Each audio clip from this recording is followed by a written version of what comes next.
अस्सलाम वालेकुम दोस्तों, आज की कहानी का नाम है मैं और मास्क। एक दिन मैं स्कूल से वापस आकर अपने बस से चीज़ें निकालने लगी। अचानक ही मुझे किसी की आवाज़ सुनाई दी। मैंने गौर से सुना तो मैं हैरान रह गई।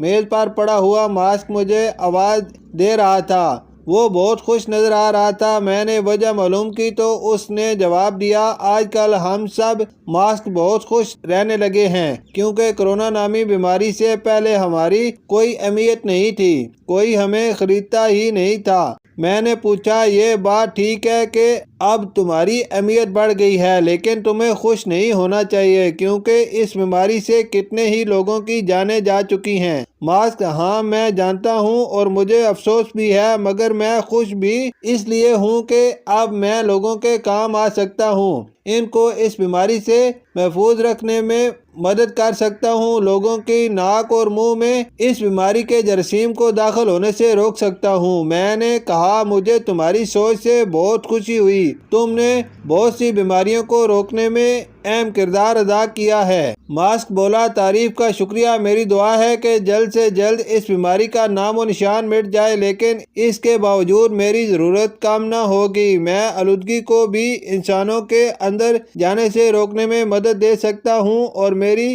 राय है कि इस बीमारी के ख़त्म होने के बाद भी मुझे इस्तेमाल किया जाए। मैं आपको तजवीज़ से इत्तेफाक करती हूँ और मैं आपकी राय दूसरे लोगों तक पहुंचाने की कोशिश करूंगी। खुदा हाफिज। मास्क, इस अनायत का शुक्रिया। खुदा हाफिज। शुक्रिया।